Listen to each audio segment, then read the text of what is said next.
Okay, so I'll just rush right into it.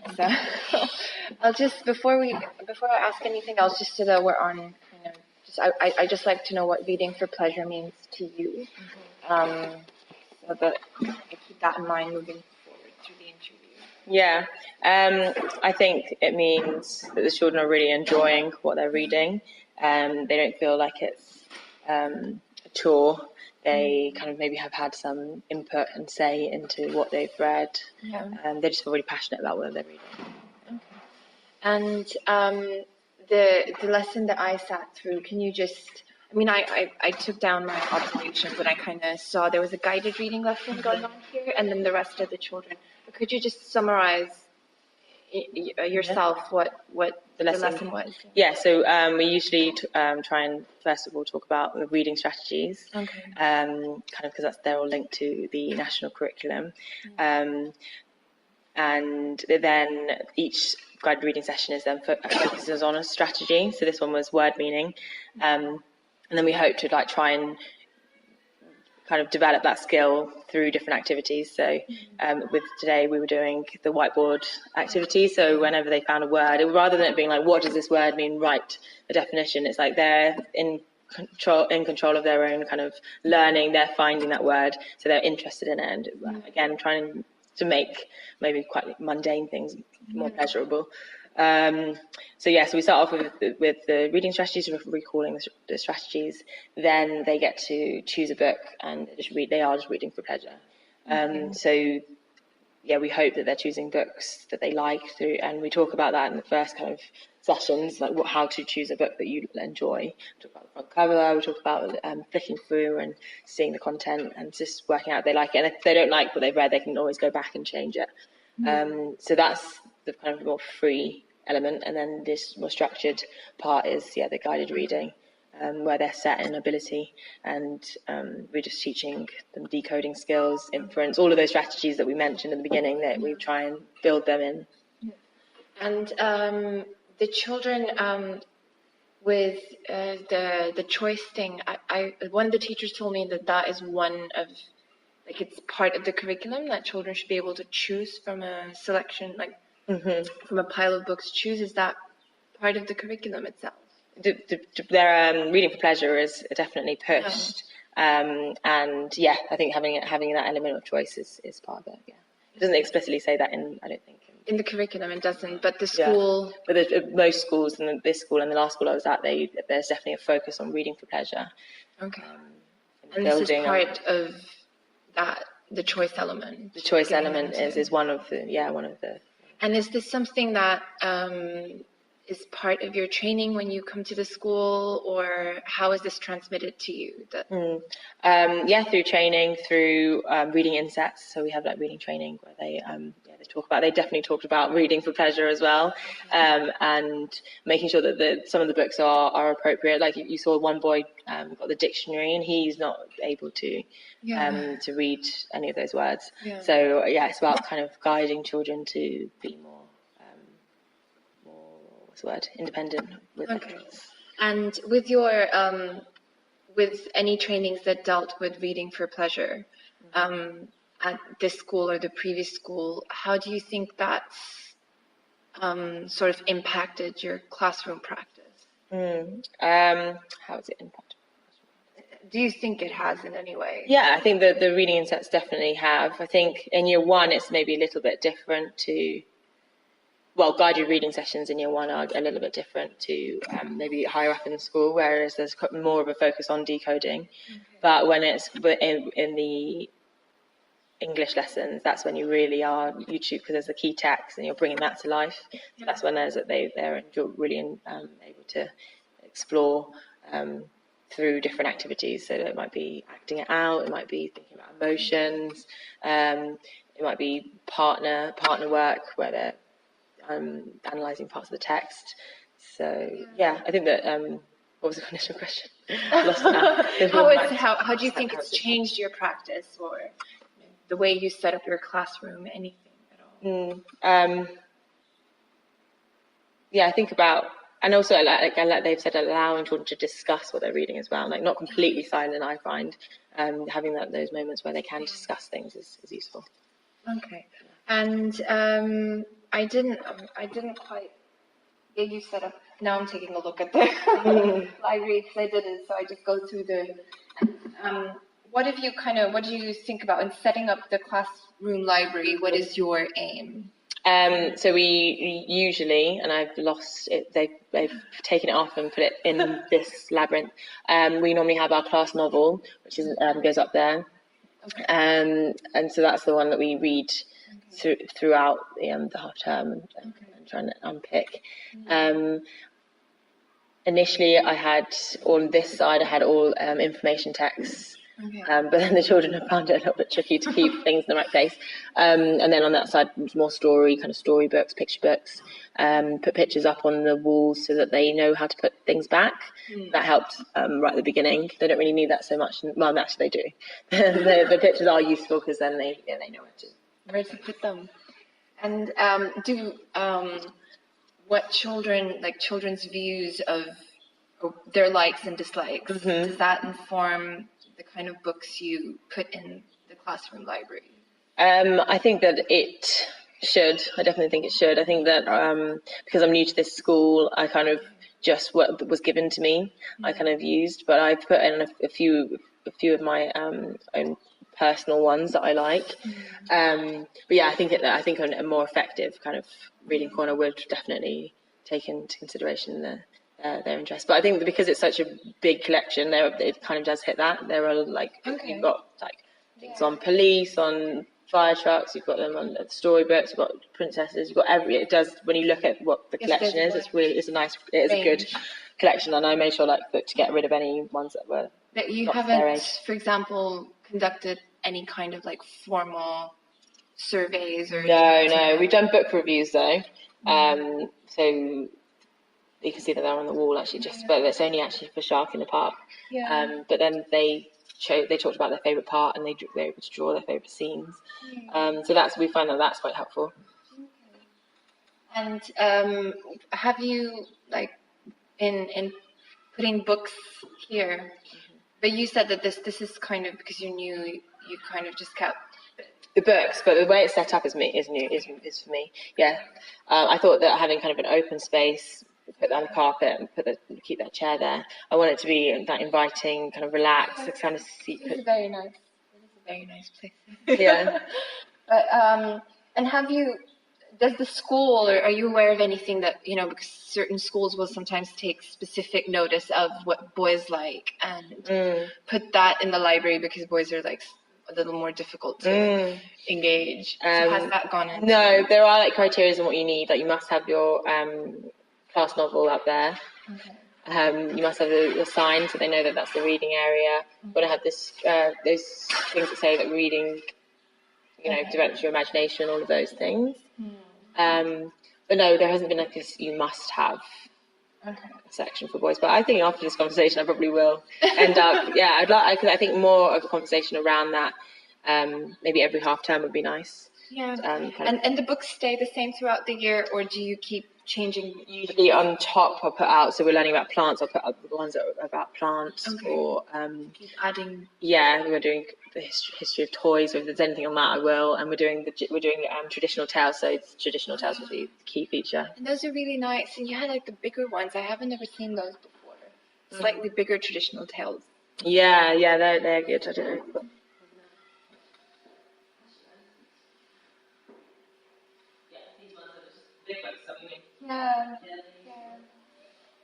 Yeah. I particularly like the traditional tales series because they're books that we've read and stories tales from so many different kinds of places. Yeah, and something that we've developed this year in literacy is that we so we take the text, and so we're doing the Gingerbread Man. We then create story maps, and so each part of the story is put into pictures, and then that helps the children to retell, and it kind of brings it to life, and then it informs their writing. So it means that they're And what reading do you use a reading program, a core reading program? I don't believe we do. No. Okay. So you don't? Are you using then for the phonics, what are you using? Are you using? I don't know what it's called. I'm not, hopefully Karen can tell you because I don't know what it's called. Okay. Letters and sounds, I believe. Letters and sounds. Yeah, that's it. I think that might be you. I can see read writing. That's why I'm from my old school. Oh, okay. I found that read writing is very, very good. Yeah, I like read writing too. But then also, but I don't know if that fosters reading for pleasure. Yeah, because but then it's like phonics doesn't in general. It's a phonics program, but otherwise I think it's one of the best phonics program out there. Yeah. And so you don't know if you're using a core, but you think you're generally using the letters and sounds. Yeah, we are using letters and sounds. Yeah. And are you using decodable readers in the class, like the phonics regular stuff? No. What do you mean for our lower readers? Yeah, so just the traditional tales are decodable. So whatever like stage 4 corresponds to the traditional tales corresponds to stage 4 in their. Because they're not actually they don't. When so say we're doing Gingerbread Man, they're not man. They're not actually. We read it to them. Okay. So they don't have to decode. Okay. Yeah. So with the guided reading lessons, you first read to them. Oh, sorry, no, that because we weren't doing traditional tales there. That was just a specific book. Yeah, that's based on the Oxford Reading Tree levels. Yeah. And those with the traditional tales, their phonics, they're matched to whatever level they're doing in phonics, or they can be. But sorry, do you mean the guided reading books? Yeah. Yeah. So the guided reading books are matched depending on their Oxford Tree reading level. Okay. So this group here was kind of my low to, not my lowest. I'll show you. So it goes from like scale 1 to 10. 1 to 15 or something. So they were these children here. So 6, level 6. Okay. And so they were reading Gingerbread Man, which is the Oxford reading. No, they weren't reading that book. Oh, okay. No, we were reading. Where is it? That's what we're doing the Gingerbread Man. Okay. In this, we were reading the Fantastic Pumpkin. Okay. And this is not. Okay. And so this is the guided reading. This is the. Yeah, I think these are decodable. Yeah. No, but because I thought you were talking about the Gingerbread Man, and that's the text that isn't. Okay, yeah. So that doesn't. So for these, definitely are decodable. Yes. Before your English lessons, they don't need to be. And obviously, with the children who are choosing their own, that wasn't. No, yeah, and that's something that I need to think about because most children can read those books, because they're quite like a majority of children. Yeah. You can see a level 8, 9, and 10. Yeah. So for them, it's fine. And if they're struggling a little bit, we just say, just look at the pictures, kind of infer. But someone like Ruby and Faisal, so the boy that picked up the dictionary, it's better for him to have the really the level 1 decodable books available. So it might be nice to have a little box. But I usually just get them to partner read and listen to either sheet. Like Ruby sometimes will talk through the book through pictures, so they play it out, or I get a higher ability child to read to them. Okay, so you're using non-decodable during their independent. I mean, they can choose whatever. That doesn't have to be. Okay. And are you using? But you don't have. You said you don't have a core reading program. So I'm going to skip this. And do you feel that whatever books that you're using or whatever? Because I think what you're doing is letters and sounds, and then you're supplementing with a lot of different kinds of readers. So do you think it kind of, whatever resources you have available, that helps you with fostering reading for pleasure, or do you think you need?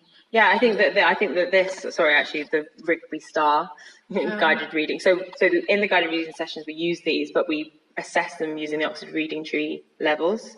So because we've matched it up, so we've got the Oxford Reading Tree is the 1 to 15, and then the colour is connected to this. So when we're doing guided reading, we use the Rigby Star, and so the children get given this, and the children get given the Oxford Reading Tree books at home. I would say that these Rigby Star ones are good because the teacher manual that you get with it is really helpful. Okay. Again, let's see if I've got that. because that develops their comprehension. It talks about kind of words to watch out for. It kind of it addresses those misconceptions. So you don't really have to do much planning. So I guess in we have brought into this system. So maybe this is, I guess you would say, maybe that is the Star Rugby is the program that we use for guided reading. Okay. And you think, is there any, within these teachers' guides that you see, is there anything that you encounter About for reading for pleasure, or is that not? No, it seems more through the comprehension. Yeah. And Maybe they would just assume the choice of book are good. They're never boring. Okay. So I think that helps, and they do seem to be like the pumpkin. The topics seem to be tailored to the children's interests. And what opportunities do children get to read independently during the school day? So this is one during that guided reading lesson. Yeah. So that's kind of, we do this 4 times a week. Okay. And then they don't really have any other chances to independence. So this is the key. And you're saying it happens 4 times. Yeah. And this is how long? It's a half an hour slot. Yeah, it's usually about that. Yeah, so that's pretty much every day. Yeah. And half an hour. And it is sort of the children who are reading independently are also focusing on the reading strategy. Yeah, trying to link reading. Yeah, trying to link to this. And how do you do you find yourself like consciously thinking about building things into your teaching that will help them develop reading for pleasure, that enjoyment? I think something that I think I naturally like. I think that's a natural instinct is to make sure that they are enjoying whatever they're doing. I don't like to be dull in the way that I'm teaching. I trained through ARC, and they've got a lot of different strategies, like the American kind of strategies, like Teach Like a Champion. It's quite good in kind of like creating a culture of celebration. So what I've got is those writers or readers capes, which I forgot to bring out today. So when somebody is reading really nicely, or they're talking about what they've read, or whatever the task is, they get to wear that and they walk around and give it to another child who's enjoying it. So you said you trained with ARC. Is that for your PGCE? That was through, part of my PGCE. Okay. It's a schools direct, so it's kind of you go straight into a school teacher, and then to teaching, and then on a Friday you have your university sessions. Okay, yeah, that's interesting. I wasn't aware that Teach Like a Champion would be it's something like that would be covered. Text. Yeah. Like this first book we had to buy. That's interesting. Okay. I came across it in trying to build like a classroom management strategy for my school, and it's really interesting. And how do you? Well, I've seen how you organize independent reading time. So this is pretty much this lesson.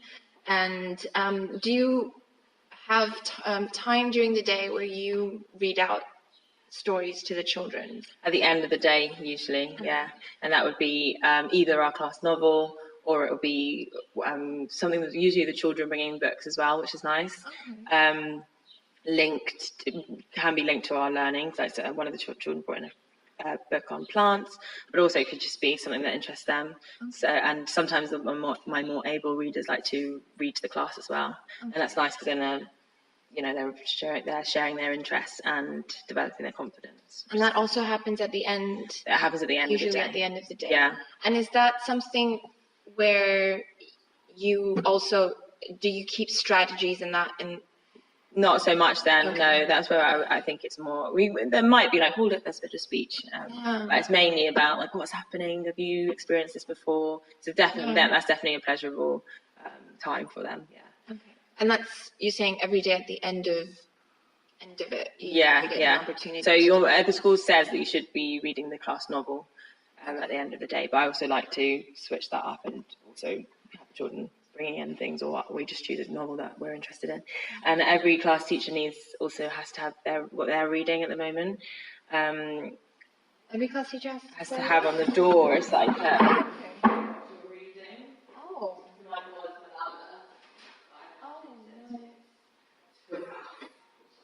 So you're reading the book. Is that your? That's the Malala one. That's Oh, what, that's yeah. why children were like, oh, Pakistan. Yeah, because we're going to do our, Oh, that's interesting. yeah. I recently met her at the Lahore Literature Festival in the British Library. Really? Like, yeah. Oh, wow.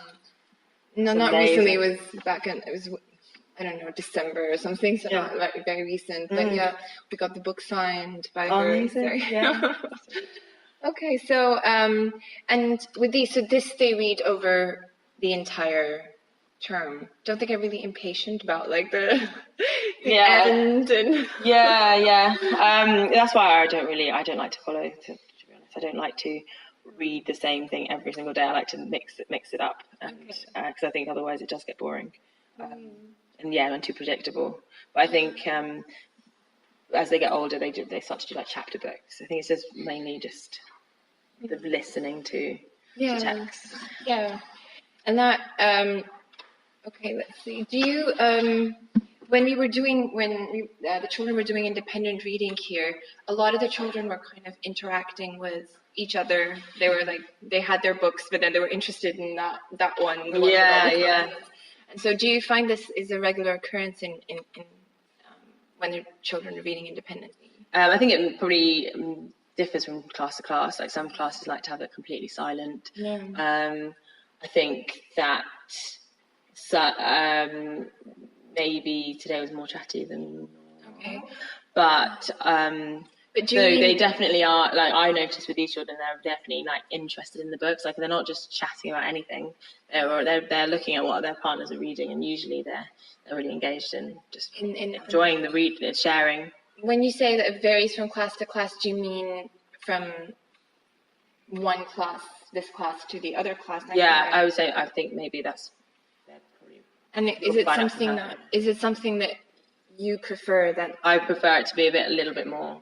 Just I don't like silent classrooms. Yeah. Okay. So you let them chat to each other. Yeah, do as long as it's about.